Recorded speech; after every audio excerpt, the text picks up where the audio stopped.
Coming into the 2020 NBA draft, there were three main players that everybody was talking about. James Wiseman was a big man with all the talent in the world, but had off the court problems, and the fact that he was suspended from Memphis. LaMelo Ball, a absolute high school phenom, a player dropping 90 plus points in high school games, but unfortunately was not able to attend college and eventually went and played overseas in Australia. And then you had a late riser that played for Georgia in Anthony Edwards. Up until just about the time of the draft, everybody had James Wiseman going number 1 overall because he seemed like the best prospect in the draft. But Anthony Edwards forced the hands of many draft prospects and many NBA scouts to say, all right, maybe we should lower our expectations on these other guys because Anthony Edwards is the real deal. So as the NBA draft came around, the consensus pick was more than likely Anthony Edwards. There was, of course, questions about LaMelo Ball going number 1 because of the fact that Minnesota needed another guard. That's why James Wiseman wasn't really in the books. Because James Wiseman obviously was a highly touted prospect, it just doesn't make much sense if James Wiseman went to Minnesota to play alongside Cat. Of course, nowadays we have Rudy playing next to Cat, so the narrative is a little bit weird, but James Wiseman didn't want to go to Minnesota for the fact that they had Cat. So it's like, you're really not going to draft him. And I didn't think that he was even on the radar for them anyways, especially when, in my opinion, and a lot of other people's opinions, as I said, was Anthony Edwards was the clear-cut best prospect in this draft. And in a draft that, well, was viewed as weak in a way. Like, it's really weird to me because I feel like there's other draft classes out there that were viewed as pretty good draft classes, but ended up being pretty bad in the long run. But now we talk about the 2020 draft class, and going into it, it was like, wow, this draft class is really not great. But looking at it, it was actually pretty solid. I mean, you had Tyrese Halliburton, LaMelo Ball, and Anthony Edwards as the obvious top 3 in the class, and there was a couple other pieces like Desmond Bane that obviously were great players and are great players right now and are only improving. So those players obviously deserve a lot of credit. But today we're talking about Anthony Edwards because he is the real deal. And in my opinion, and I've said this in multiple different videos before, but I'm quadrupling down on the fact that I believe Anthony Edwards at the end of this season has a strong case of being the best shooting guard in the entire NBA. As of right now, there are arguments to be made. Is SGA better? Is Donovan Mitchell better? And I think clearly Devin Booker is the best shooting guard in the league at this point. So you have those people that you could say are above him currently.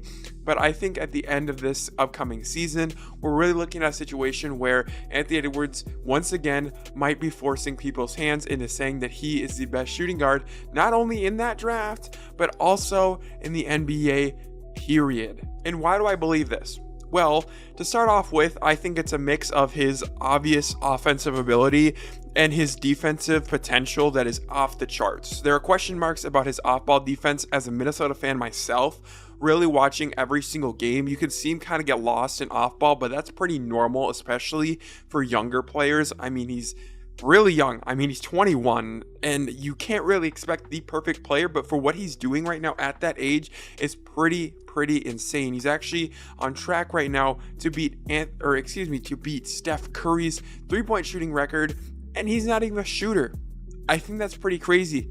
And you may disagree or whatever, and you might say whatever numbers just don't match up, situations, whatever. But Anthony Edwards is a primary slasher, and he's already one of the better 3-point shooting players in the entire NBA.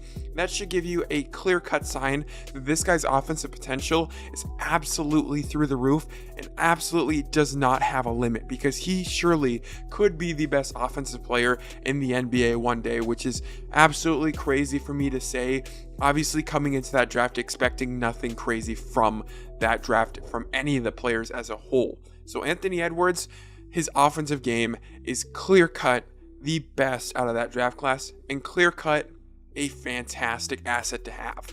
On top of that, his on-ball defense has only improved throughout his career, and I think that it really shows that him and Jaden McDaniels can really work together, and having some nice veterans on the side, it shows me that Anthony Edwards can only improve. The fact that he's already a really above average defender on ball, And the fact that he still has room to grow with some of the mental maturity stuff just shows me he's going to be a great defender one day. The off-ball stuff will come with time, will come with reps, will come with years in the league. Having Jaden McDaniels to the side of you, with him being able to teach you the small, minute things, because Jaden already is a top 3, top 5 perimeter defender in the entire NBA. I mean, that can only help, right? I mean, it's definitely not going to hurt Anthony Edwards by any means at all, because Anthony Edwards is the guy that he's just a sponge. He wants to take everything in and he wants to learn, right? He said it before. He's great at everything he does because he puts really 100% effort into every single thing he does,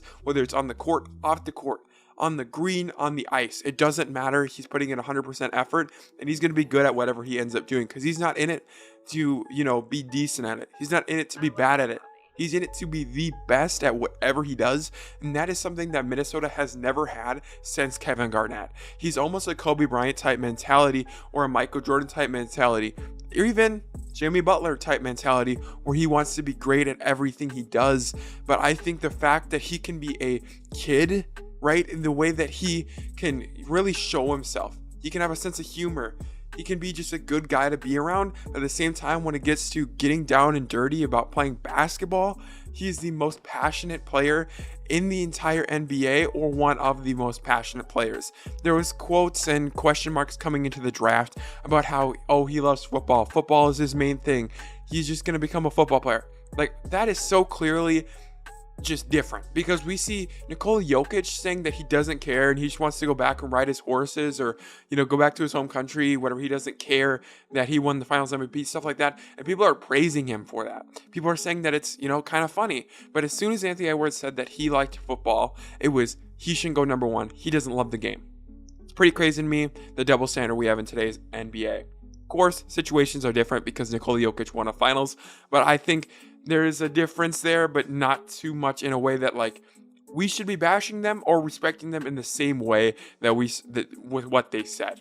So I would love to hear your guys' opinions on everything I said in today's video. Anthony Edwards is a real deal, obviously leading them to a multiple-time NBA playoff appearances, which is a big deal in Minnesota because we were frankly garbage for so many years. So Anthony Edwards, in my opinion, is the real deal.